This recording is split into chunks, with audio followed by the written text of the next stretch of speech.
السلام عليكم ورحمة الله وبركاته. أعوذ بالله من الشيطان الرجيم. بسم الله الرحمن الرحيم. تبارك الذي بيده الملك وهو على كل شيء قدير.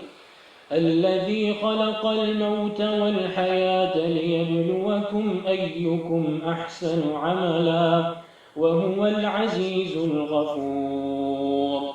الذي خلق 7 سماوات طباقا ما ترى في خلق الرحمن من تفاوت فارجع البصر هل ترى من فطور ثم ارجع البصر كرتين ينقلب إليك البصر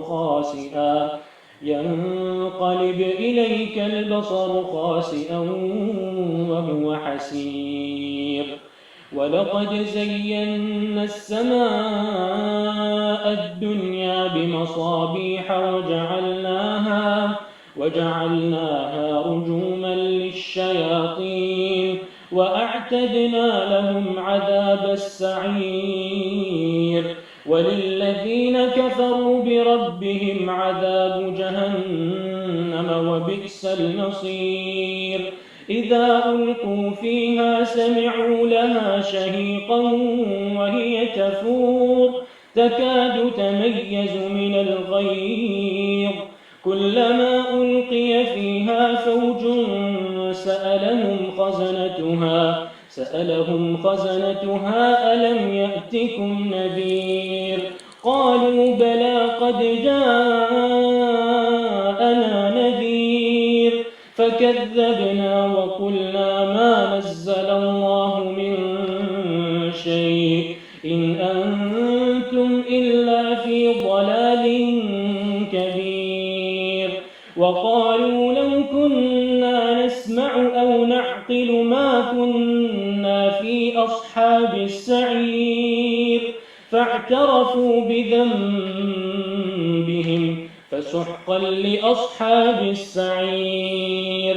إن الذين يخشون ربهم بالغيب لهم مغفرة وأجر كبير. وأسروا قولكم أو اجهروا به إنه عليم بذات الصدور. ألا يعلم من خلق وهو اللطيف الخبير. جزاك الله خير. إن الحمد لله نحمده ونستعينه ونستغفره ونعوذ بالله من شرور أنفسنا ومن سيئات أعمالنا. من يهده الله فلا مضل له ومن يضلل فلا هادي له. وأشهد أن لا إله إلا الله وحده لا شريك له وأشهد أن محمدا عبده ورسوله. يا أيها الذين آمنوا اتقوا الله حق تقاته ولا تموتن إلا وأنتم مسلمون.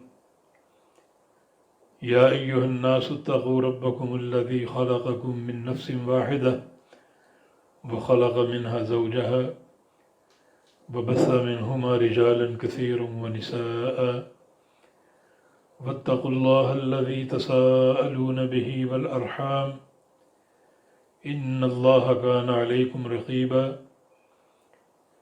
يا أيها الذين آمنوا اتقوا الله وقولوا قولا سديدا يصلح لكم أعمالكم ويغفر لكم ذنوبكم ومن يطع الله ورسوله فقد فاز فوزا عظيما. اللهم صل على محمد وعلى آل محمد كما صليت على إبراهيم وعلى آل إبراهيم إنك حميد مجيد.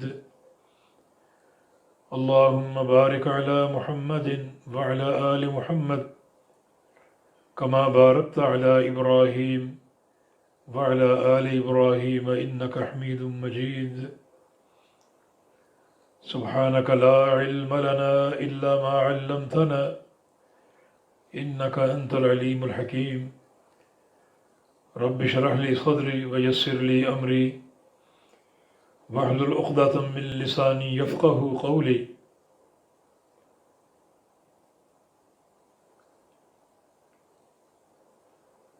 سورہ ملک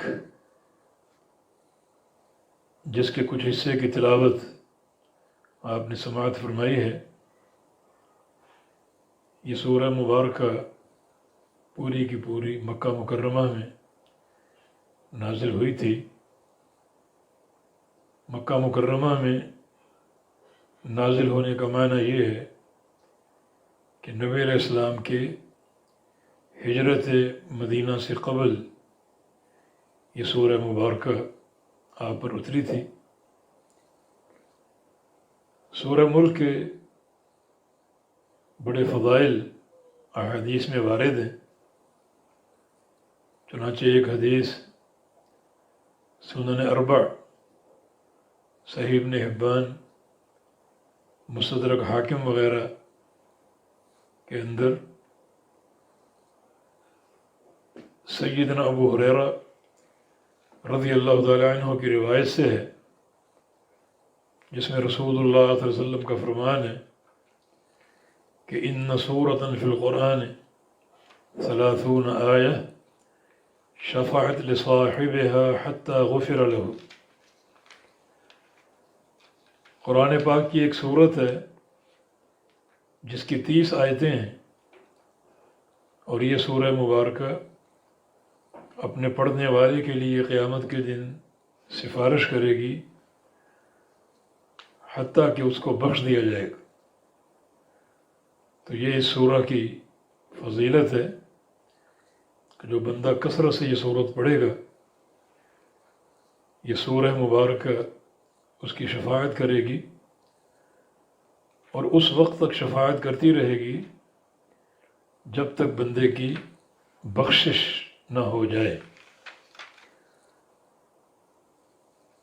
اور وہ سورہ ملک ہے، تبارک الذی بیدہ الملک۔ اور یہی حدیث مصنف عبدالرزاق، طبرانی صغیر اور اوسط، اور امام مقدسی کی المختارہ میں ہے۔ اس میں الفاظ ہیں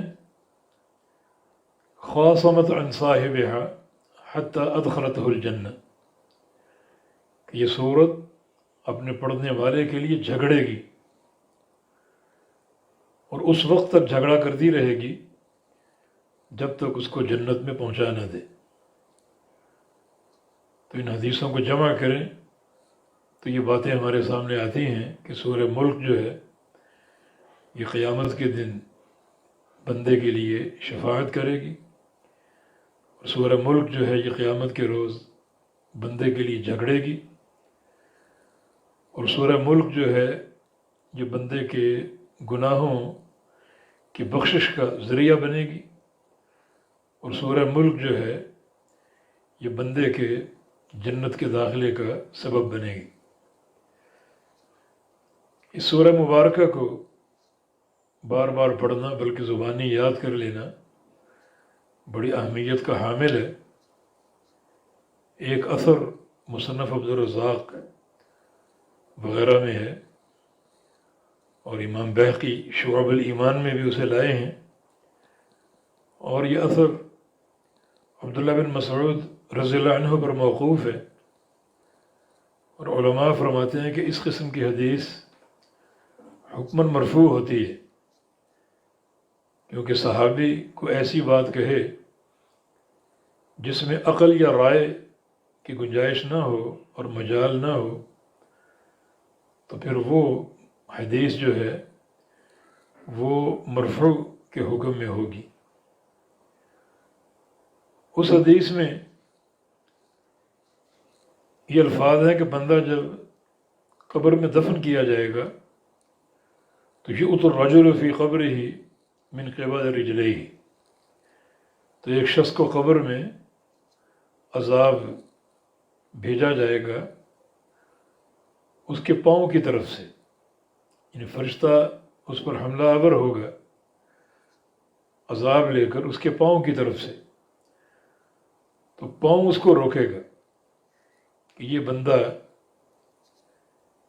جس کے پاؤں پر تم حملہ کر رہے ہو، حقیقت میں ان پاؤں پر کھڑے ہو کر وہ سورہ ملک پڑھا کرتا تھا۔ تو پھر اس عذاب کا حملہ اس کے پیٹ پر ہوگا، تو پھر یہ کہا جائے گا کہ اس پیٹ میں اس بندے نے سورہ ملک حفظ کر کے ڈالی تھی اور اس کا دل اس سورہ کا حافظ تھا، اور پھر یہ حملہ اس کے سر پہ ہوگا اور کہا جائے گا کہ اس سر میں جو اس کی زبان ہے، اس زبان سے وہ سورہ ملک پڑھا کرتا تھا اور خاص طور پہ قیام اللیل میں اس کی تلاوت کیا کرتا تھا، تو اس طرح اس کا عذاب قبر ٹل جائے گا۔ تو اس سورہ کو بار بار پڑھنا بلکہ حفظ کر کے نوافل میں، نمازوں میں اس کی تلاوت کرنا بہت زیادہ موجب اجر ہے۔ اب سورہ کا آغاز کرتے ہیں، بسم اللہ الرحمن الرحیم، تبارک الذی بیدہ الملک، بابرکت ہے وہ ذات، بیدہ ہی جس کے ہاتھ میں، الملک پوری بادشاہت۔ یہ تبارک تفاعلہ کے وزن پر یہ برکت سے ماخوذ ہے، اور برکت کا لغوی معنی خیر کا بڑھنا، نمو، زیادتی۔ ایک چیز میں برکت کا آنا یعنی اس چیز میں خیر کا اضافہ ہونا اور خیر کا زیادہ ہونا۔ تو وہ ذات بڑی بابرکت ہے جس کے پاس خیر کے خزانے ہیں، ہماری وسعتوں سے بڑھ کر لامتناہی، اور وہ خزانے عطا فرماتا ہے۔ اور یہ تبارک تفاعلہ کے وزن پر یہ صرف ماضی ہی کا وزن اس میں پایا جاتا ہے، یا تبارک یعنی مضارع یا متبارک اسم فاعل مستعمل نہیں ہے۔ تو وہ ذات بڑی بابرکت ہے اور خیر کثیر کی مالک ہے، الذی بیدہ ہی جس کے ہاتھ میں، یدن کا معنی ہاتھ، اللہ تعالیٰ کے ہاتھ میں، الملک پوری بادشاہت۔ ہمارا یہ عقیدہ ہے، یدن کا معنی ہاتھ، اور یدن اللہ تعالیٰ کی صفت حق اور ثابت ہے جس کا معنی ہاتھ ہے، اور چونکہ احادیث سے یہ بات ثابت ہے کہ اللہ تعالیٰ کے دو ہاتھ ہیں، بلکہ قرآن میں بھی دو ہاتھوں کا ذکر ہے، تو ہمارا ان تمام نصوص پر ایمان ہے۔ وہ ہاتھ کیسے ہیں یہ معلوم نہیں ہے۔ معلوم کیوں نہیں؟ اس لیے کہ اللہ تعالیٰ نے کیفیت کی خبر نہیں دی، اپنے ہاتھوں کی بطور صفت کے خبر دی ہے، مگر وہ ہاتھ کیسے ہیں یہ نہیں بتایا۔ جو چیز بتا دی اس پر ایمان ہے، اور جو چیز نہیں بتائی وہ اللہ تعالیٰ کے سپرد ہے، اسی ایمان کے ساتھ کہ اللہ تعالیٰ کی ہر صفت صفت کمال ہے۔ اس کے ہاتھ مخلوقات کے ہاتھوں سے تشبیہ سے پاک ہے، لیس کمثلہ شیء، اس جیسی کوئی چیز نہیں ہے۔ اس کی ذات، اس کی صفات اور اس کے افعال مخلوقات کی تشبیہ سے پاک ہیں، اور بعض ملاحدہ یدن کا معنی قدرت یا قوت یا طاقت سے کرتے ہیں، جو کہ تعویل ہے اور بالکل ناجائز ہے۔ یہ قرآن لغت عرب میں اترا ہے، اور لغت عرب میں یدن کا سیدھا معنی ہاتھ ہے، جس پر سب کو ایمان لانا چاہیے۔ کیفیت اللہ تعالیٰ کے سپرد ہے، تو اس کے ہاتھ میں الملک، پوری بادشاہت ہے۔ الملک الف لام استغراقی، مکمل بادشاہت اللہ تعالیٰ کے ہاتھ میں ہے، دنیا میں بھی اور آخرت میں بھی۔ ملک السماوات والارض، آسمانوں اور زمینوں کی بادشاہت، اور آسمانوں اور زمینوں کے درمیان جو کچھ ہے اس کی بادشاہت اللہ تعالیٰ کے پاس ہے۔ بادشاہت ہونے کا معنی یہ ہے کہ اللہ تعالیٰ ہی ان کا مالک ہے، اور ان پر اللہ کا امر جاری ہے۔ امر کی دو قسمیں، ایک قدری و کونی امر، یعنی تقدیر کے فیصلے، کون کیسا ہوگا، کب پیدا ہوگا، کب مرے گا، کتنا کھائے گا، کتنا پیے گا، کتنی سانسیں جیے گا، یہ سب اللہ تعالیٰ کے امر سے ہے، اور یہ امر قدری و کونی کہلاتا ہے۔ ان اللہ کتب مقادیر الخلائق قبل ان یخلق السماوات والارض بخمسین الف سنہ۔ اللہ رب العزت نے تمام مخلوقات کی تقدیریں آسمانوں اور زمینوں کی پیدائش سے بھی 50,000 سال پہلے لکھ لی تھی، اور اس کائنات میں وہی ہو رہا ہے جو اللہ نے لکھا۔ اس کی تقدیر کے فیصلے اس کی مشیت کے ساتھ ہیں، اور اس دنیا میں جو کچھ سرزد ہو رہا ہے اللہ تعالیٰ کی مشیت کے مطابق ہو رہا ہے، اور اس کی تقدیر میں لکھے ہوئے کے مطابق ہو رہا ہے۔ اور امر کا دوسرا معنی امر شرعی، وہ بھی اللہ تعالیٰ کے پاس ہے۔ لِكُلٍّ جَعَلْنَا مِنْكُمْ شِرْعَةً وَمِنْهَاجًا، سب کے لیے شریعت ہم نے بنائی۔ شریعت سازی ہماری صفت اور ہمارا کام ہے۔ ہمارے علاوہ کوئی ایک ذرہ کے برابر بھی شریعت میں دخل اندازی نہیں کر سکتا۔ وَمَا يَنطِقُ عَنِ الْهَوَىٰ إِنْ هُوَ إِلَّا وَحْيٌ يُوحَىٰ، ہمارا رسول بھی صلی اللہ علیہ وسلم اپنی خواہش سے کلام نہیں کر سکتا، بلکہ دین کے معاملے میں جب بھی کلام کرے گا ہماری وحی سے کرے گا۔ تو امر شرعی بھی اللہ تعالیٰ کے پاس ہے۔ اس کے علاوہ امر کی ایک تیسری قسم ہے، اور وہ امر قضائی ہے، اللہ تعالیٰ کے فیصلے، اور خاص طور پہ امر قضائی جو ہے یہ قیامت کے دن ظاہر ہوگا۔ اللہ تعالیٰ کے فیصلے تمام انسانوں میں اور ساری مخلوقات میں، کون جنت میں جائے گا، کون جہنم میں جائے گا، یہ سارے فیصلے اللہ فرمائے گا۔ تو یہ اللہ تعالیٰ کا امر قضائی ہے، اس کا مالک بھی اللہ ہے۔ تو اللہ رب العزت کے ہاتھ میں ساری بادشاہت ہے، دنیا کی، آخرت کی۔ لمن الملک اليوم للہ الواحد القہار، یہ قیامت کے دن کے تعلق سے آج کس کی بادشاہت ہے؟ صرف ایک اللہ کی، جو واحد و قہار ہے۔ مالک یوم الدین، وہ روز جزا کا مالک ہے۔ والامر یومئذ للہ، اس دن سارا امر اللہ تعالیٰ کے لیے ہے۔ یہ سورہ مبارکہ اپنے آغاز سے اس بات کا اعلان کر رہی ہے کہ دونوں جہانوں کی بادشاہت مطلقاً اللہ تعالیٰ کے ہاتھ میں ہے، اور کسی ایک ذرے میں کسی غیر کی کوئی دخل اندازی نہیں ہے۔ جن جن کو اللہ کے سوا پکارا جا رہا ہے وہ سارے اکٹھے ہو کر کھجور کی گٹھلی کا چھلکا تک نہ بنا سکتے ہیں، نہ اس کے مالک، نہ کوئی تصرف کر سکتے ہیں ایک ذرے کے برابر بھی۔ سارا تصرف اللہ کے ہاتھ میں ہے۔ وہی خالق ہے، دوسرا کوئی خالق نہیں، وہی مالک ہے، دوسرا کوئی مالک نہیں، وہی مدبر ہے، دوسرا کوئی مدبر نہیں۔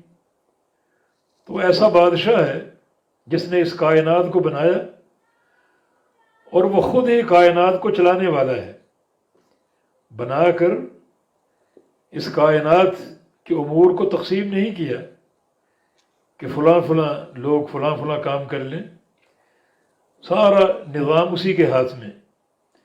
تو مدبر بھی وہی ہے، متصرف بھی وہی ہے۔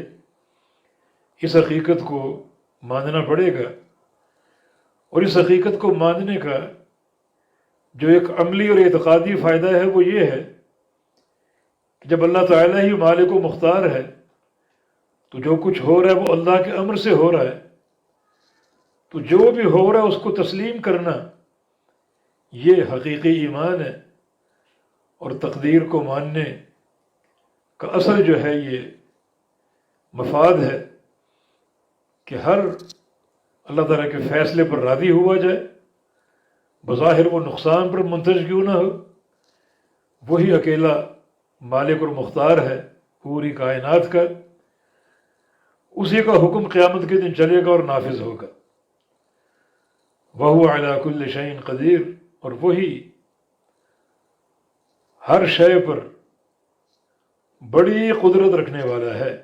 عَلَى كُلِّ شَيْءٍ، ہر شے پر، وہ شے موجود ہو معدوم ہو، ہر شے پر وہی قدیر، بڑی قدرت رکھنے والا ہے۔ قدیر مبالغے کا صیغہ جس کا معنی بلیغ القدرہ، کہ اللہ تعالیٰ بلیغ القدرت ہے، بڑی قدرتوں کا مالک ہے، اور وہی قدرتوں کا مالک ہے اور کسی کے پاس کوئی قدرت نہیں ہے، اور اگر ہے تو اللہ تعالیٰ کی عطا کردہ ہے۔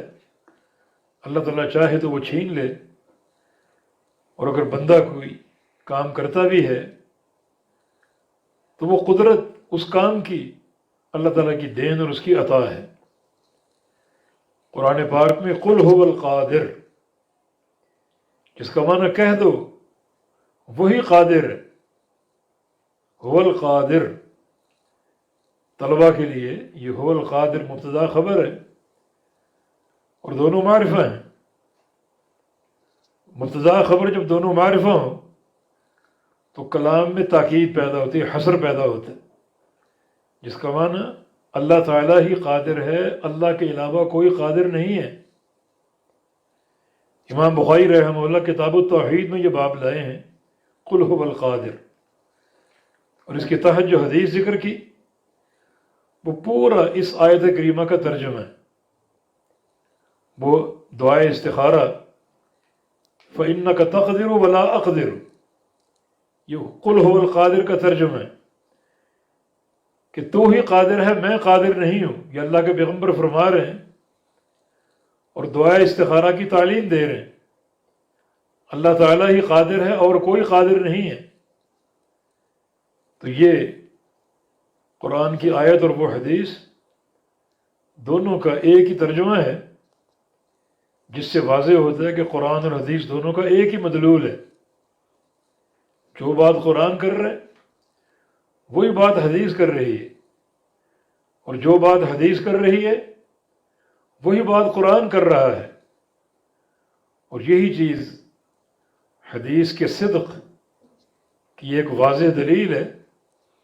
بلکہ آپ صحیح بخاری پڑھیں، اور بالخصوص کتاب التوحید، اس میں ہر باب جو ہے وہ قرآن کی آیت پر قائم ہے، اور اس کے تحت ایک یا دو یا زیادہ احادیث ہیں، اور آپ پر یہ بات منکشف ہوگی کہ اس آیت کریمہ اور اس کے تحت ذکر کردہ احادیث کا ایک ہی مدلول ہے۔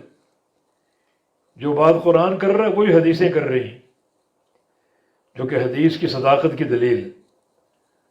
تو وہی ہر شے پر بڑی قدرت رکھنے والا ہے۔ اب آگے اللہ تعالی اپنی قدرت کے کچھ مظاہر بیان فرما رہے۔ 5 چیزیں بیان کی جو اس کی قدرت سے ظاہر ہوئی ہیں یا ہوں گی، وہ پانچوں امور اس کی زبردست قدرت کے دلائل ہیں، جن میں سے 3 چیزیں اس دنیا سے متعلق ہیں اور 2 چیزیں آخرت سے متعلق ہیں۔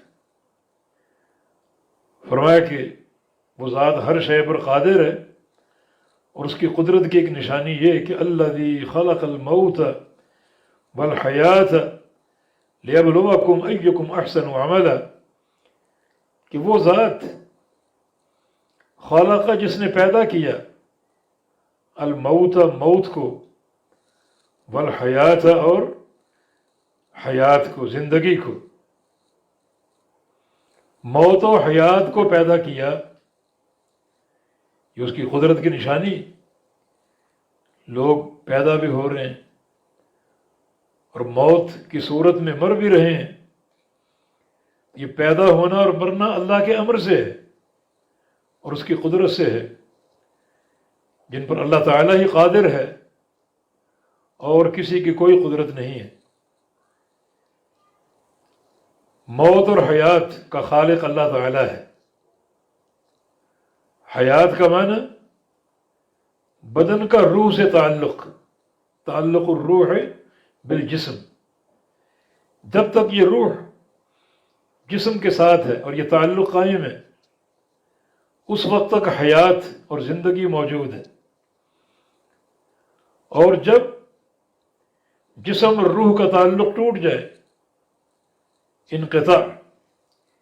انقطاع الروح عن الجسم، جسم سے روح کا ناطہ ٹوٹ جائے تو وہ موت کہلاتی ہے۔ تو اللہ تعالیٰ ہی موت و حیات کا خالق ہے۔ دنیا میں انسان پیدا ہوتے ہیں اور مرتے ہیں، اور سب کے لیے موت اور فنا ہے۔ صرف اللہ رب العزت ایک ذات ہے جو ہمیشہ باقی ہے، دائم ہے اور وارث ہے، باقی سب کے لیے موت ہے۔ اور کل جب قیامت قائم ہوگی تو موت کو بھی موت آ جائے گی۔ نبی علیہ السلام کی حدیث ہے کہ یؤتی بالموت یوم القیامہ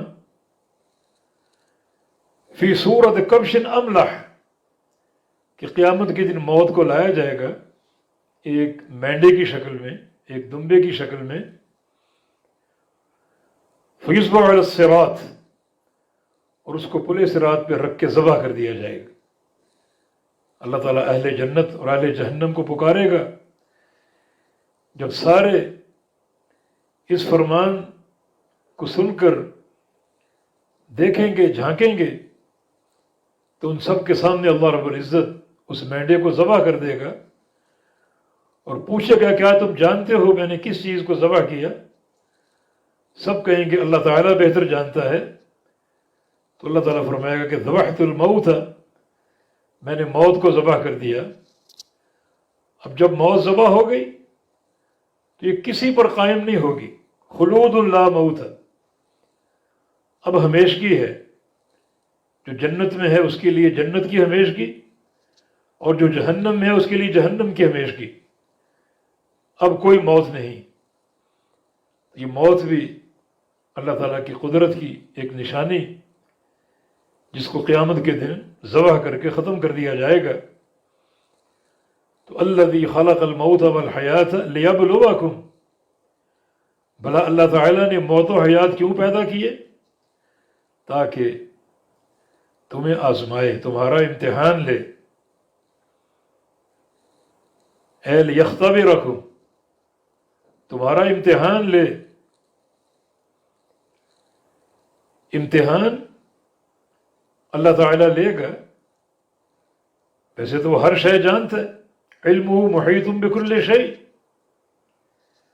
اس کا علم محیط ہے ہر شے کو، اس کو امتحان سے قبل ہی معلوم ہے کون بندہ کیسا ہے اور کہاں جائے گا۔ تبھی تو اس نے آسمان و زمین کی پیدائش سے بھی 50,000 سال پہلے ساری مخلوقات کی تقدیریں لکھ دی تھی۔ تقدیر اللہ تعالیٰ کا علم سابق ہے، اسے معلوم ہے کس بندے کا کیا انجام ہے۔ تو امتحان لینا یہ ہماری آگاہی کے لیے کہ اس امتحان کے نتائج اللہ تعالیٰ تم پر واضح کرے گا اور اپنی حجت قائم کرے گا۔ تو موت و حیات کیوں ہے؟ لیبلوکم، تاکہ تمہارا امتحان لے، تمہیں آزمائے۔ کس لحاظ سے؟ ایکم احسن عملا، کون ہے تم میں سے زیادہ احسن، اچھا باعتبار عمل کے۔ یہ امتحان ہے کہ احسن عمل کون لے کر آتا ہے، تاکہ اس کی کامیابی مرتب ہو سکے کہ کامیابی احسن عمل کے رہینے منت ہے۔ احسن عمل کی تفسیر میں بہت سے اقوال، علماء کی لمبی تقریریں موجود ہیں، مگر ایک بڑا ہی معروف قول قاضی فضیل ابن عیاض رحمہ اللہ کا، جو علماء تابعین میں سے ہیں، بڑے محدث تھے اور فقیہ تھے اور زاہد اور عابد تھے، متقی تھے۔ وہ فرماتے ہیں کہ احسن عمل، یعنی بہت اچھا عمل، بہت خوبصورت عمل وہ ہے جس میں دو چیزیں ہوں، اخلصہ و اصوبہ، کہ وہ عمل اخلص بھی ہو، اصوب بھی ہو۔ فرماتے ہیں کہ عمل اگر اخلص ہے اور اصوب نہیں ہے تو اللہ قبول نہیں کرے گا، اور اگر اصوب ہے اور اخلص نہیں تو اللہ تعالیٰ قبول نہیں کرے گا۔ قبول کب کرے گا؟ جب اصوب اور اخلص ہو۔ اخلص کا معنی بتاتے ہیں کہ ان یکون خالصا للہ، عمل کے اخلص ہونے کا معنی یہ ہے کہ وہ عمل اللہ کے لیے خالص ہو، کسی اس میں غیر اللہ کا کوئی حصہ نہ ہو ریاکاری کی صورت میں، بلکہ اللہ تعالیٰ کے لیے خالص ہو اور عمل کرنے والا مخلص ہو۔ اور اصوب کا معنی ان یکون صوابا، درست ہو، بہتر ہو، ومعنی کونہ صوابا ان یوافق سنت رسول اللہ صلی اللہ علیہ وسلم، اور درست ہونے کا معنی یہ کہ وہ عمل رسول اللہ صلی اللہ علیہ وسلم کی سنت کے مطابق ہو۔ تو یہ احسن عمل ہے، یہی انسان کی نجات کے لیے کافی اور شافی ہوگا۔ اسی چیز پر بندے کے عمل کی قبولیت کا دار و مدار ہے، اور بندے کی کامیابی کا دار و مدار ہے کہ بندہ جو بھی نیکی کرے اس میں اخلص اور اصوب کا رنگ ہو، مانا وہ نیکی خالص بھی ہو اور درست بھی ہو۔ خالص ہونے کا معنی اخلاص کے ساتھ ہو، ریاکاری کے ساتھ نہ ہو، اور درست ہونے کا معنی نبی علیہ السلام کے طریقے اور آپ کی سنت مطہرہ کے مطابق ہو۔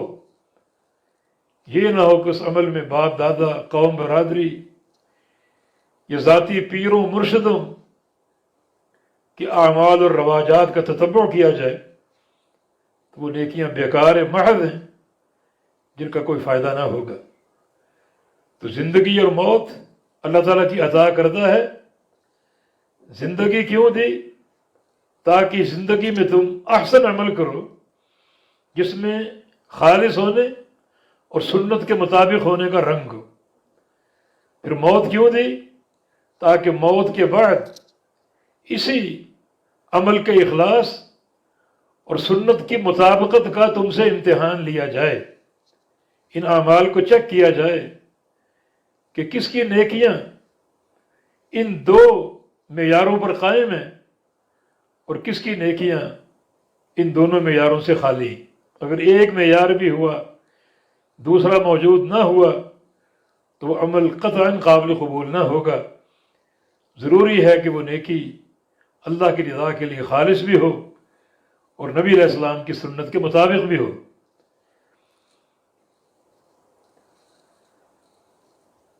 تو جو بندہ اخلص اور اصوب عمل لے کر آئے گا وہ کامیاب ہوگا، اجر کا مستحق ہوگا، اور جس بندے کا عمل اس معیار سے ہٹ کر ہوا وہ ناکام ہوگا۔ تو آگے سن لو، وہو العزیز الغفور، اور وہی العزیز اور الغفور ہے۔ العزیز کا معنی بڑا زبردست، طاقت والا۔ اس کا تعلق اس شخص سے ہے جو عمل تو لایا مگر وہ نہ اصوب ہے نہ اخلص ہے، نہ درست ہے اور نہ خالص ہے، تو اللہ تعالیٰ اس کے لیے بڑا زبردست ہے، بڑا غالب ہے، بڑا طاقت والا ہے، جو اس کی پکڑ سے بچ نہیں سکے گا۔ اور الغفور، وہ بخشنے والا ہے۔ اس کا تعلق اس شخص سے جو نیکیاں لایا، اس میں اخلاص کا رنگ بھی موجود ہو اور پیغمبر علیہ السلام کی سنت کی مطابقت کا رنگ بھی موجود ہو، تو اللہ تعالیٰ ایسے بندے کو بخش دے گا اور اس کے جنت کے داخلے کا فیصلہ فرمائے گا۔ الذی خلق سبع سماوات طباقا،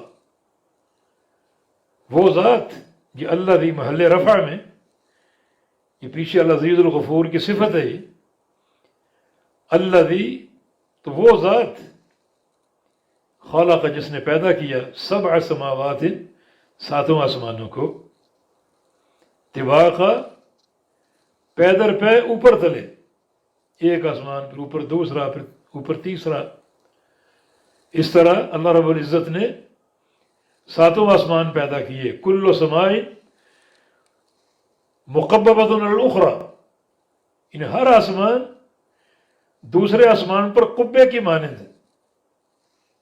اوپر ساتواں آسمان چھٹے آسمان کا قبہ ہے، اور چھٹا آسمان پانچویں کا، اور پھر آخری آسمان اس زمین پر قبے کی مانند ہے۔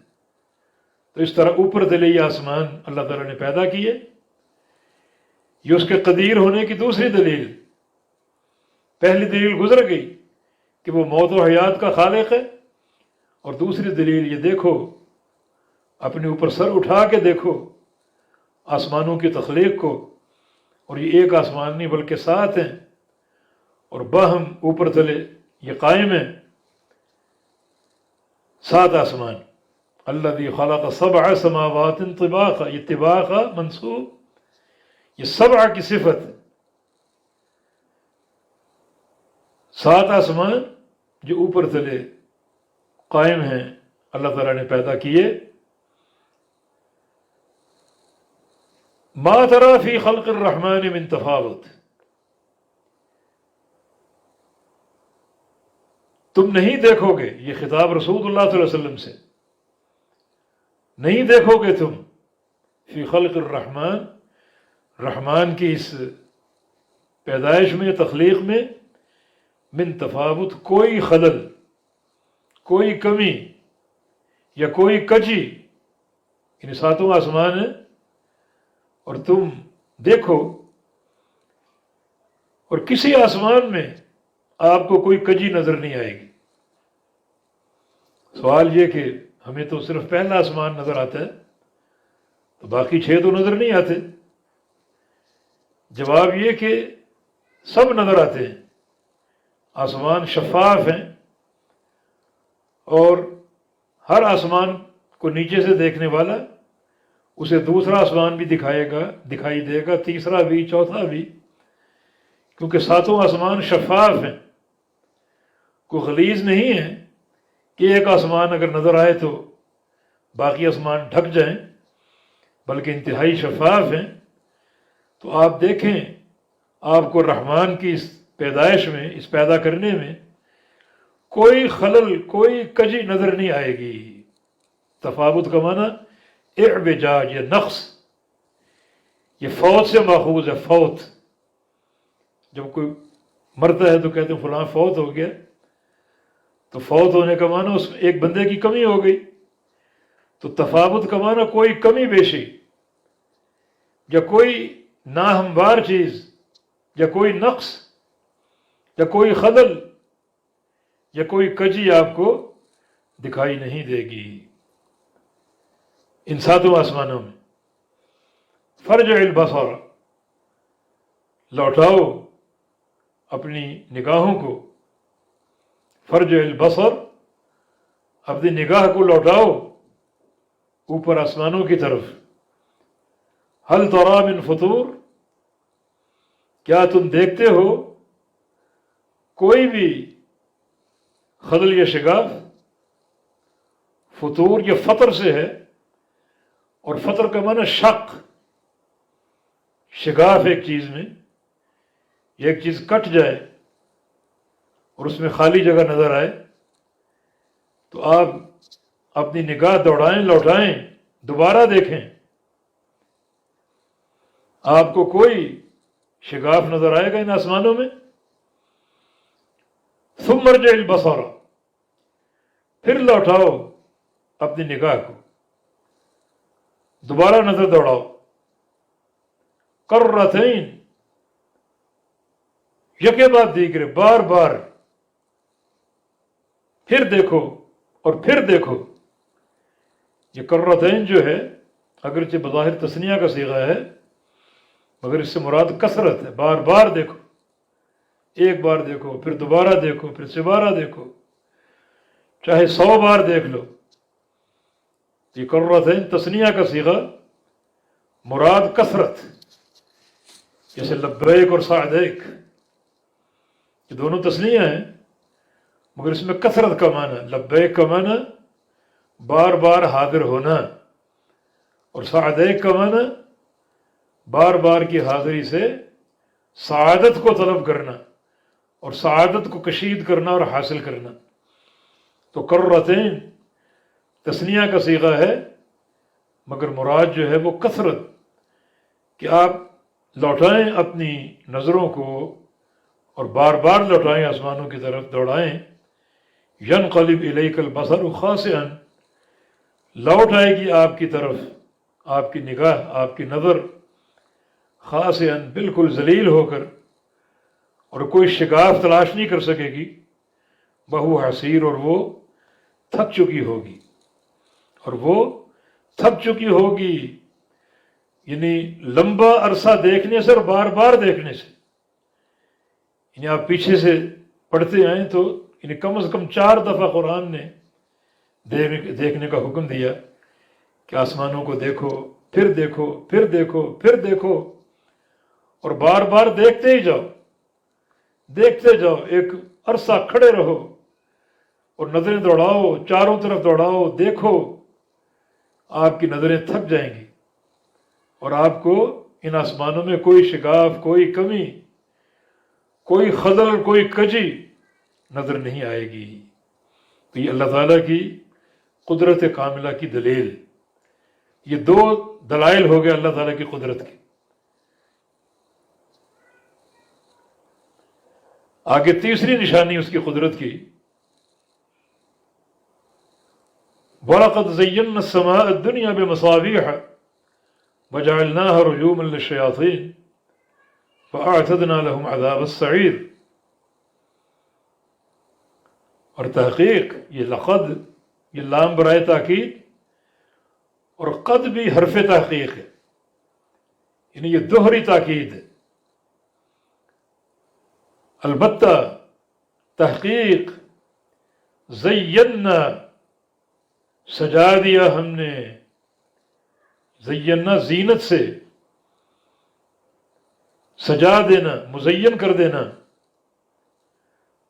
اور البتہ تحقیق مزین کر دیا ہم نے السماء الدنیا،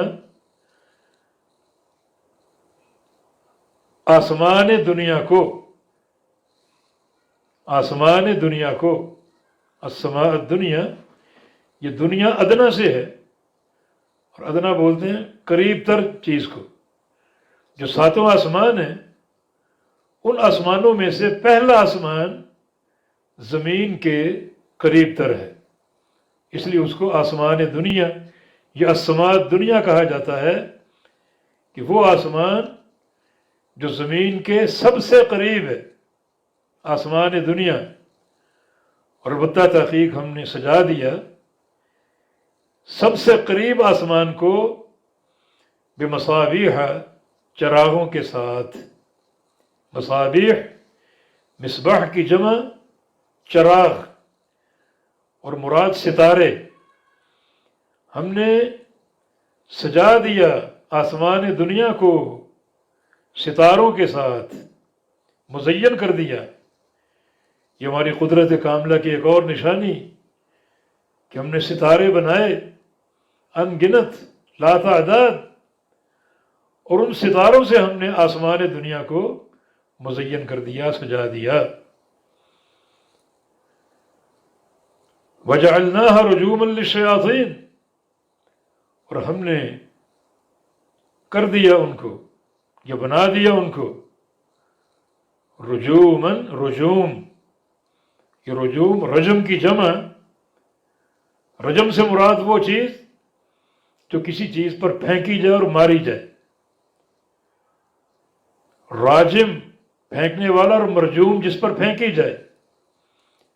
تو وجعلناها رجوما، ہم نے بنایا، ہم نے کیا ان ستاروں کو رجومن، مارنے والی چیز، مارنے کی چیز۔ کن کو مارنے کی؟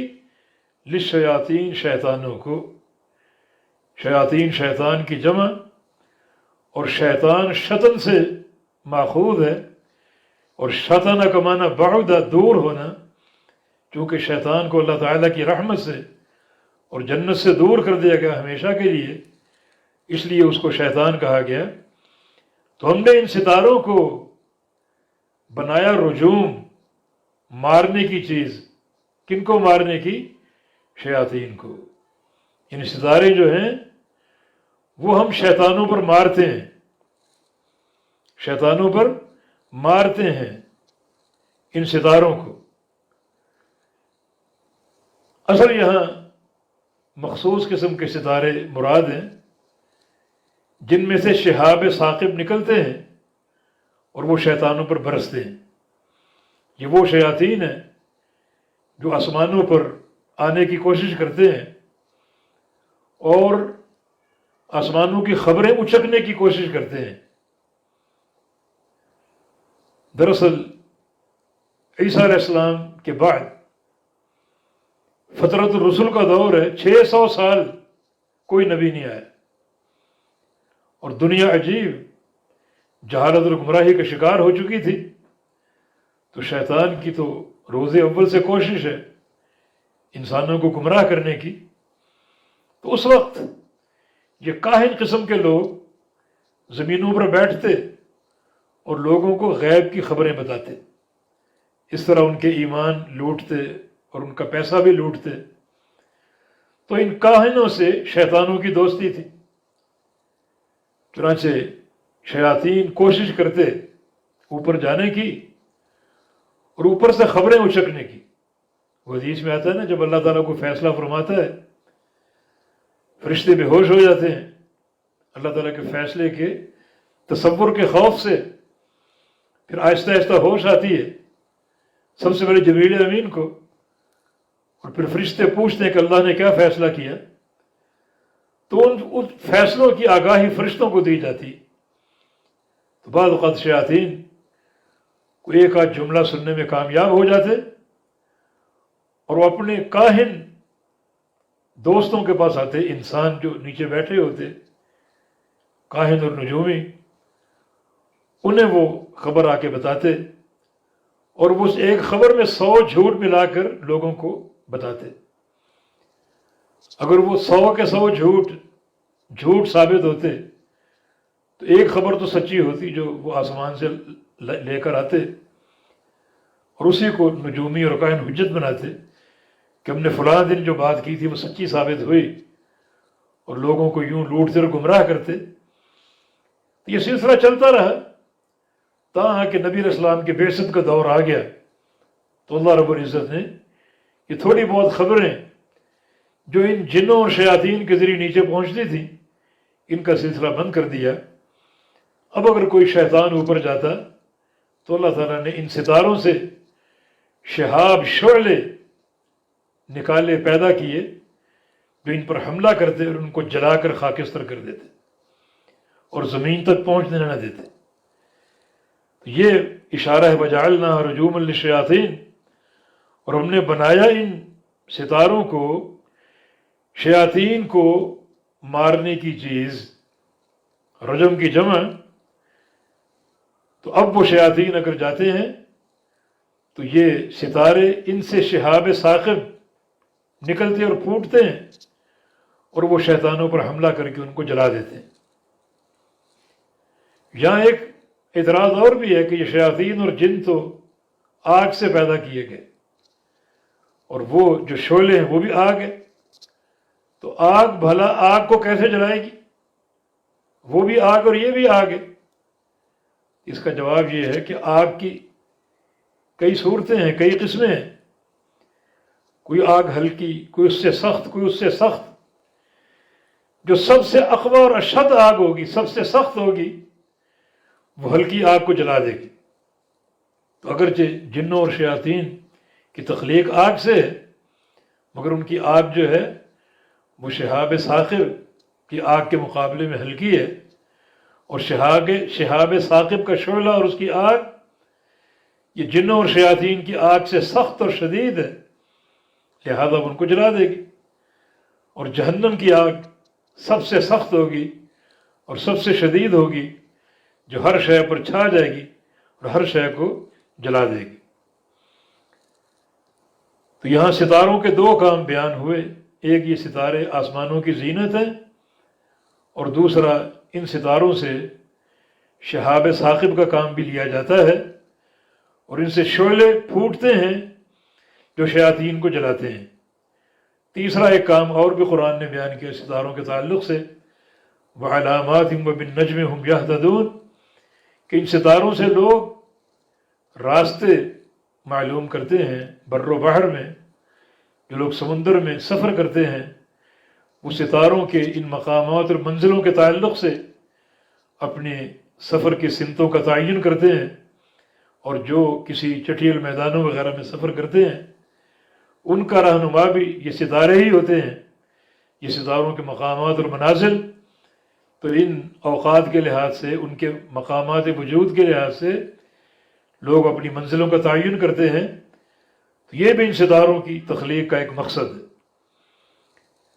تو شیاطین کا ذکر کیا، اور آگے فرمایا کہ وَأَعْتَدْنَا لَهُمْ عَذَابَ السَّعِيرِ، اور ہم نے تیار کیا ہے ان کے لیے عذاب السعیر، بھڑکنے والی جہنم کی آگ کا۔ السعیر جو بھڑکنے والی آگ ہے، وہ ہم نے عذاب ان کے لیے تیار کیا، اور یہ بھی اللہ تعالیٰ کی قدرت کی دلیل ہے، جس کا تعلق قیامت کے دن سے ہے کہ روز قیامت یہ شیاطین جو ہیں جو جہنم میں جھونک دیے جائیں گے، اور وہاں بھی وہی اشکالات اور جواب کہ شیاطین اور جن تو آگ سے پیدا کیے گئے، اور جہنم بھی آگ ہی ہے، تو جواب وہی کہ جو اقوی اور اشد آگ ہے وہ ہلکی آگ پر چھا جائے گی اور ہلکی آگ کو بھسم کر دے گی۔ وَلِلَّذِينَ كَفَرُوا بِرَبِّهِمْ عَذَابُ جَهَنَّمَ وَبِئْسَ الْمَصِيرُ، اور ان لوگوں کے لیے جنہوں نے کفر کیا، وَلِلَّذِينَ كَفَرُوا، اور کفر کرنے والوں کے لیے، کفر کس کے ساتھ کیا؟ بِرَبِّهِمْ، اپنے رب کے ساتھ۔ رب کو نہیں مانا، اس کی توحید کو نہیں مانا، اس کے اسماء و صفات کو نہیں مانا، اس کی ربوبیت کو، الوہیت کو نہیں مانا، کفر کیا اپنے رب کے ساتھ، جو اس کی آیات بینات، اس کا دین اور شریعت، اسے نہیں مانا، تو ان کے لیے کیا ہے؟ عذاب جہنم، جہنم کی آگ ہے، وبئس المصیر، اور بہت ہی برا ٹھکانہ ہے وہ، جہنم کا ٹھکانہ بہت ہی برا ہے۔ نارکم ھذہ جزء من 70 جزءا من نار جہنم، تمہاری یہ دنیا کی آگ جو ہے، جہنم کی آگ اس سے 70 گنا زیادہ گرم ہے، اتنا یہ شدید ٹھکانہ ہے۔ تو جن لوگوں نے اپنے رب کے ساتھ کفر کیا، اس کی آیات بینات کے ساتھ، اس کی توحید اور اسماء و صفات اور ربوبیت اور الوہیت کے ساتھ کفر کیا، ان کے لیے جہنم کا عذاب ہے اور بہت ہی برا ٹھکانہ ہے۔ اذا القوا فیہا سمعوا لہا شہیقا وہی تفور، اور جب ڈالے جائیں گے وہ لوگ فیہا، اس میں، اس آگ میں، جہنم میں، تو سمعوا لہا شہیقا، سنیں گے وہ اس کے لیے، اس جہنم کے لیے، یا جہنم میں سے، شہیقا، چیخنا، چلانا، بڑی مکروہ آوازیں۔ بعض مفسرین نے ان آوازوں کو گدھوں کی آوازوں سے تشبیہ دی، بڑی بلند اور خوفناک آوازیں سنیں گے، کہ جب ان کفار کو جہنم میں ڈالا جائے گا تو وہ سنیں گے اس وقت جہنم میں سے آوازیں، چلانے کی، چیخنے کی، وہی تفور، اور وہ جہنم جو ہے وہ جوش مار رہی ہوگی. تفور کو مانا تغلی، ابل رہی ہوگی، اور ابلنے کی بنا پر جوش مار رہی ہوگی. یہ جہنم جس میں ان کو ڈالا جائے گا، جب ڈالے جائیں گے تو آگ کی شدت تو ہوگی، مگر ہولناک چیخیں بھی ہوں گی، اور جہنم چلائے گی بڑے ہولناک انداز سے، اور وہ جوش مار رہی ہوگی اور ابل رہی ہوگی عذاب اور آگ کی شدت کی بنا پر.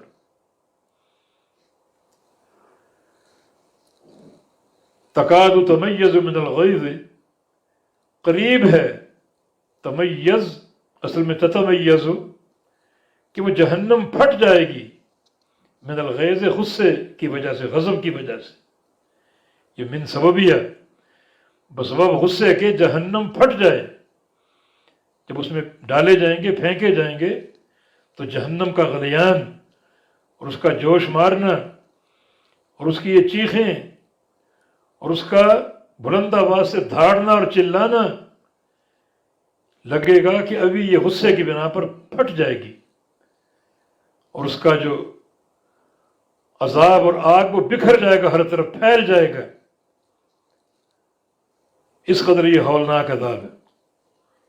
اذا رأتهم من مکان بعید سمعوا لها تغیظا وزفیرا، جب جہنم ان کو دور سے ہی دیکھے گی تو اسی وقت سے اس کے اندر چیخنا، چلانا، غضبناک آوازیں برآمد ہوں گی. جب جہنم مجرموں کو دیکھے گی تو اس کا چیخنا چلانا اسی وقت شروع ہو جائے گا، خوفناک آوازیں برآمد ہوگی.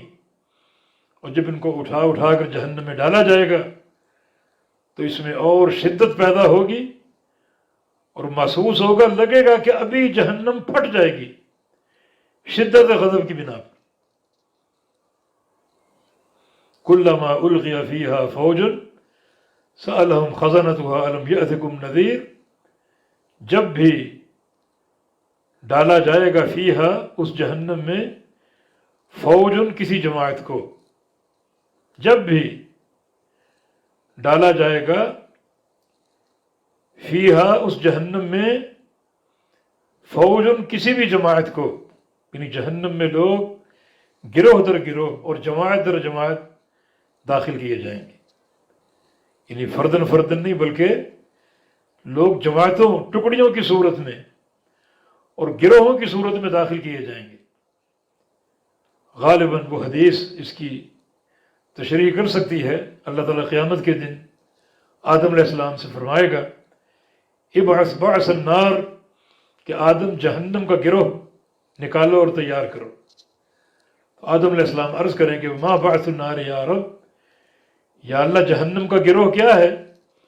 تو اللہ تعالیٰ فرمائے گا من کل 1999، ہر 1000 میں سے 999 جہنم کا گروہ ہیں اور صرف ایک جنتی ہے. تو ہو سکتا ہے یہی گروہ ہوں جن کو اس طرح گروہوں کی شکل میں جہنم میں ڈالا جائے گا. اللہ تعالیٰ ہمیں پناہ میں رکھے. تو کلما القی فیہا فوج، جب بھی ڈالا جائے گا اس جہنم میں، فوج، کسی جماعت کو، کسی گروہ کو، تو سألہم خزنتہا، سوال کریں گے ان سے، پوچھیں گے ان سے، خزنتہا، اس کے دروغے، جہنم کے داروغے پوچھیں گے ان لوگوں سے، ان گروہوں اور جماعتوں سے جن کو جہنم میں جھونکا جائے گا. کیا پوچھیں گے؟ الم یأتکم نذیر، کیا نہیں آیا تھا تمہارے پاس نذیر، ڈرانے والا؟ کیا تمہارے پاس کوئی ڈرانے والا نہیں آیا تھا؟ نذیر یہ منذر کے معنی میں، فعیل بمعنی مفعل، نذیر بمعنی منذر. کیا تمہارے پاس کوئی ڈرانے والا نہیں آیا تھا؟ یہ کون پوچھے گا؟ جہنم کے داروغے. جہنم کے داروغے فرشتے ہوں گے، اور قرآن سے یہ بات ثابت ہے کہ ان کی تعداد 19 ہوگی، علیہا 19، اور انتہائی وہ شدید اور سخت گیر ہوں گے. علیہا ملائکۃ غلاظ شداد، لا یعصون اللہ ما امرہم یفعلون ما یؤمرون، اس جہنم پر فرشتے مقرر ہوں گے بڑے ہولناک اور سخت، اللہ تعالیٰ کے کسی امر کی نافرمانی نہیں کرتے ہوں گے، اور جو اللہ کا آرڈر ہوگا اسی کی تکمیل کریں گے، اس کو انجام دیں گے۔ تو وہ فرشتے، وہ داروغے، وہ ان سے پوچھیں گے کہ کیا تمہارے پاس ڈرانے والے نہیں آئے تھے؟ قالوا، کہیں گے بلا، کیوں نہیں آئے تھے، قد جاءنا نذیر، آیا تھا ہمارے پاس ڈرانے والا، ہمارے پاس ڈرانے والا آیا تھا، یہ اللہ کا رسول، نذیر بمانا منذر، ڈرانے والا آیا تھا ہمارے پاس، جس کا معنی یہ کہ اللہ تعالیٰ اقامت حجت کے بغیر کسی قوم کو عذاب نہیں دیتا، اور اس کی حجت کی اقامت کیا ہے کہ ہر قوم میں اس نے ڈرانے والوں کو بھیجا، انبیاء کو مبعوث فرمایا، اور ان انبیاء کی دعوت ان قوموں تک پہنچائی جس کا یہ اعتراف کریں گے، کیوں نہیں آیا تھا ہمارے پاس ڈرانے والا، فکذبنا، پس ہم نے جھٹلا دیا، پس جھٹلا دیا ہم نے، وقلنا، اور کہا ہم نے، ما نزل اللہ من شیء، نہیں اتاری اللہ تعالیٰ نے کچھ بھی، اللہ تعالیٰ نے کچھ بھی نہیں اتارا۔ یہ من شیء، یہ شیء نکرہ، اور من اس پر داخل ہے جس میں اور شدت پیدا ہوگی، یعنی کچھ بھی اللہ نے نہیں اتارا، یہ ہم کہا کرتے تھے، اللہ تعالیٰ نے کوئی ایک لفظ بھی نہیں اتارا۔ یعنی نبی کا تو دعویٰ ہے کہ آیات بینات اتری، قرآن اترا اور حدیثیں اتری، مگر ہم کیا کرتے تھے، کیا کہا کرتے تھے، ما نزل اللہ من شیء، نہیں اتارا اللہ تعالیٰ نے کچھ بھی، کوئی چیز نہیں اتاری، یہ ہم کہا کرتے تھے، اور ساتھ ساتھ کیا کہا کرتے تھے، ان انتم الا فی ضلال کبیر، نہیں ہو تم مگر بڑی گمراہی میں، فی ضلال، گمراہی میں، کبیر، بہت بڑی گمراہی میں، یہ ہم کہا کرتے تھے، اللہ تعالیٰ کی وحی کا انکار کرتے تھے، اور انبیاء کو حق کی بجائے ضلالت اور گمراہی کی طرف منسوب کیا کرتے تھے، نعوذ باللہ۔ وقالو، کہیں گے یہ لوگ قیامت کے دن جب جہنم میں ڈالے جائیں گے، جھونکے جائیں گے، اب افسوس کا اظہار کریں گے، لو کنا نسمع ناقل، کاش ہم نے سنا ہوتا یا سمجھا ہوتا، لو کنا نسمع او نعقل، کاش ہم نے دنیا میں انبیاء کی دعوت کو سنا ہوتا یا اس دعوت کو سمجھا ہوتا، تو ما کنا فی اصحاب السعیر، نہ ہوتے ہم آج جہنم والوں میں۔ سعیر کا معنی وہ آگ جو بھڑکنے والی ہے، اشارہ جہنم، مراد جہنم، ہم جہنم والوں میں نہ ہوتے، اصحاب السعیر میں سے نہ ہوتے۔ اگر ہم نے نبی کی بات سنی ہوتی یا نبی کی بات کو سمجھا ہوتا، اس پر غور و فکر کیا ہوتا، تو ہم آج جہنم میں نہ ہوتے۔ سنتے تھے وہ، انکار سننے کا نہیں، لیکن سننا قبول کا سننا نہیں تھا، بلکہ سمعنا وعصینا، ہم نے سنا اور نافرمانی کی۔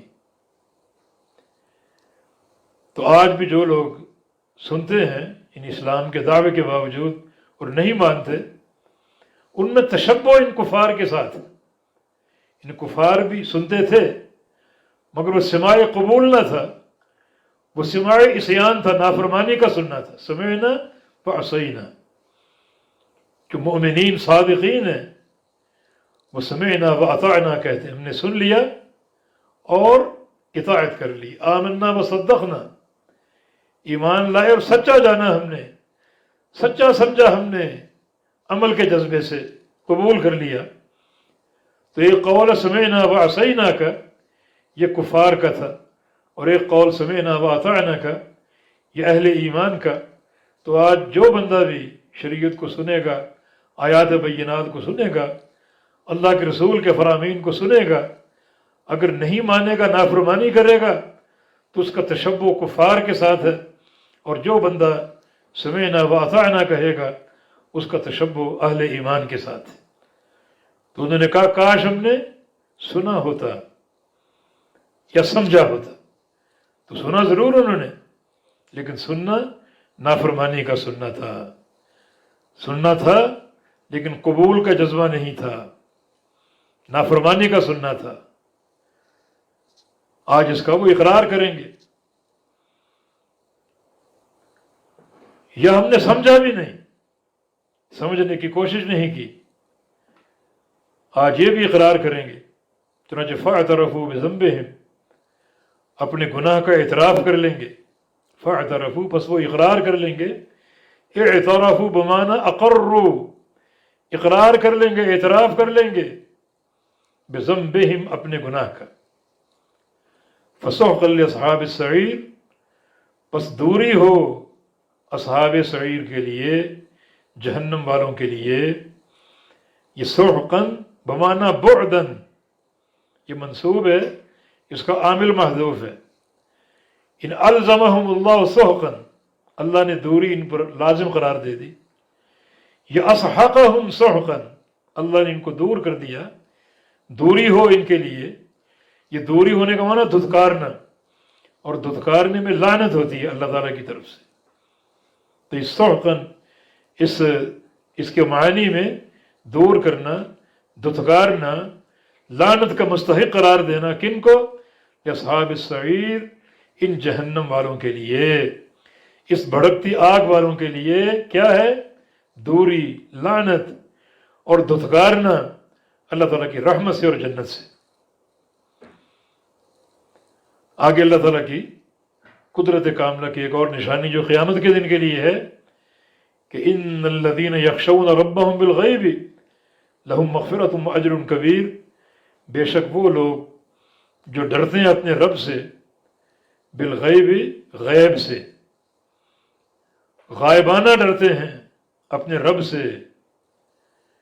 لہم مغفرۃ واجر کبیر، ان کے لیے مغفرت ہے، گناہوں کی بخشش ہے، اور اجر ہے بہت بڑا. جن لوگوں کے دلوں میں خشیت ہے اللہ تعالیٰ کی، غائبانہ ڈرنے والے، ان کے لیے مغفرت اور اجر کبیر ہے. یہ غائبانہ ڈرنے کی بہت سی علامتیں ہیں.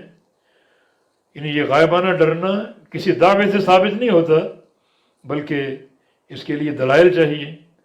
اور اس کی ایک دلیل یہ ہے کہ الذین یخشون ربہم بالغیب وہم من الساعۃ مشفقون، کہ وہ قیامت سے بھی ڈرتے ہوں.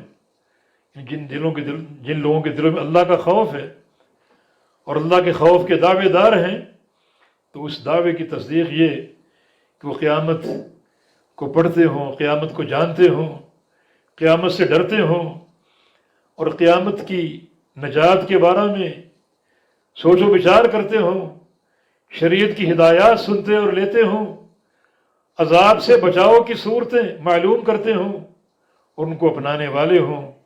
تو وہ لوگ ہیں جو حقیقت میں اللہ تعالیٰ سے ڈرتے ہیں اور جن کا خشیت کا دعویٰ سچا ہے. من خشی الرحمن بالغیب وجاء بقلب منیب، یہ بھی ایک اللہ تعالیٰ کی خشیت کی دلیل ہے. جو رحمان سے ڈرتے ہیں غائبانہ، اور وہ لاتے ہیں ایسا دل جس میں انابت ہے، اللہ تعالیٰ کی رجوع، توبہ اور استغفار، اللہ تعالیٰ کو پکارنا، اللہ تعالیٰ کو یاد کرنا، اور اسی کے ساتھ جو ہے وہ خلوت اختیار کرنا، تنہائی میں یاد کرنا، جلوت میں یاد کرنا، خوف اور خشیت کے ساتھ، دل کی خشیت کے ساتھ. تو اس خشیت کا مرکز انسان کا دل ہے، اور حقیقی جو خشیت وہ دل کے اندر ہی ہے. رسول اللہ صلی اللہ علیہ وسلم نے فرمایا تھا التقویٰ ہاں ہنا، تقویٰ یہاں ہے. واشار الی قلبہ، آپ نے اپنے دل کی طرف اشارہ کر کے فرمایا کہ تقویٰ یہاں پر ہے. تو جو لوگ اللہ تعالیٰ سے ڈرتے ہیں، خشیت اختیار کرتے ہیں، اور ان کا خشیت اختیار کرنا ان علامات کے ساتھ ہو، ان کے دل میں انابت ہو، رقت ہو، ان کے دل میں خشیت ہو، اللہ تعالیٰ کا خوف ہو، اور وہ قیامت سے ڈرنے والے ہوں، قیامت کے ذکر سے رونے والے ہوں، اور قیامت کو بار بار یاد کرنے والے ہوں. یہ مقام بڑا اہم ہے. انبیاء اور صدیقین کا مقام ہے یہ. اللہ تعالیٰ نے انبیاء کے بارے میں فرمایا یخشونہ ولا یخشون احدا الا اللہ، کہ انبیاء اللہ سے ڈرتے ہیں، اللہ کے علاوہ کسی سے نہیں ڈرتے. تو اللہ کی خشیت یہ انبیاء کا شیوا تھا، انبیاء کی منزلت، رتبہ اور ان کا مقام تھا۔ تو جو لوگ حقیقت میں اپنے دل میں خشیت رکھتے ہیں، اللہ کا خوف رکھتے ہیں، وہ در حقیقت اسوہ انبیاء کے پیروکار ہیں، اور اللہ تعالیٰ ان کو بڑا اونچا اعلیٰ درجہ اور مقام عطا فرمائے گا۔ اس آیت کریمہ سے کل ہم دوبارہ آغاز کریں گے، ان الذین یخشون ربہم۔ بارک اللہ فیکم وصلی اللہ علی نبینا محمد وعلی آلہ وصحبہ وأهل طاعته أجمعين۔